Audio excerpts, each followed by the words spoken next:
نن په هر معاشره کې په هر ځای کې دا هر سړی دا قور کوي چې هر سړی د قریبانو سره ښه قرابت ښه خوند کوي. دا د هر سړي فیصله ده.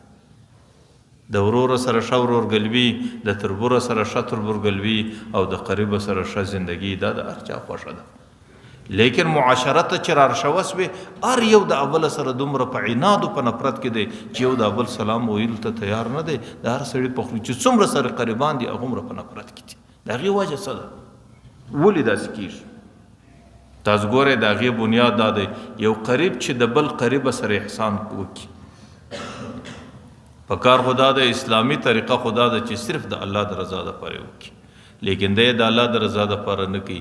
دی که د هغه غم له ورسي، که د هغې ښادۍ له ورسي، که د هغه سره کومک وکړي، که د هغه دستي په دې انتظار ورته کښېني چې ته د دی زما سره کوي که نه راسره کوي.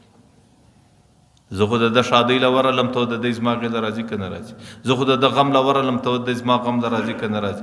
د مشکل په وخت کې ما د ده مرسته وکړله ایا دی زما مرسته کوي که نه کوي.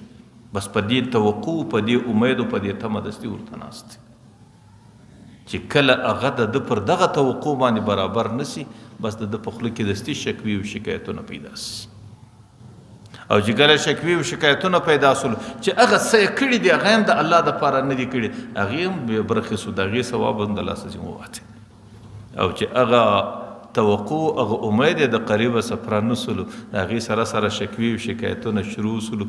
باره د دغه ځای څخه بدګمانۍ شروع سي، د دغه ځای څخه بدګزنۍ شروع سي او د دغه ځای څخه بد اعتمادۍ شروع سي. که چیرې دغه قریب د دې بل قریبه سره احسان صرف د الله دپاره وکړي، ما کړي د الله دپاره دي، زه د الله څخه بدله غواړم، که دی بدله راکوي که نه راکوي.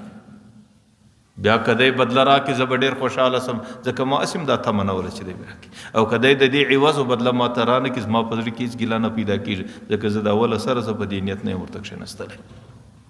نو زموږ کارونه د الله دپاره نه دي، زموږ کارونه د الله د رضا دپاره نه دي، زموږ کارونه ټوله د غرضه پورې دي، زموږ کارونه ټوله د مقصده پورې دي چې هغه غرض و مقصد مې د قریبه څه نسي پوره.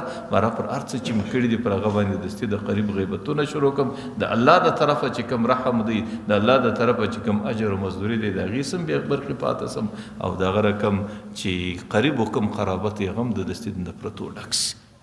نن موږ هغه حال ته رسېدلي یو لکه د عربو یو متل و، هغې به ویل الاقارب، د اسلام څخه مخکې هغې به ویل الاقارب کالعقارب. ولتربور داسې دی لکه لړم، لکه لړم چې همیشه نیش پر لګرځي چې څنګه څوک په ووي، ولتربور همیشه په دې فکر کې دی چې تا ته څنګه تکلیف ورسي. دا هلته ولو چې د پیغمبر علیه صلات وسلام د راتګ څخه مخکې د عربو دغه عقیده وه.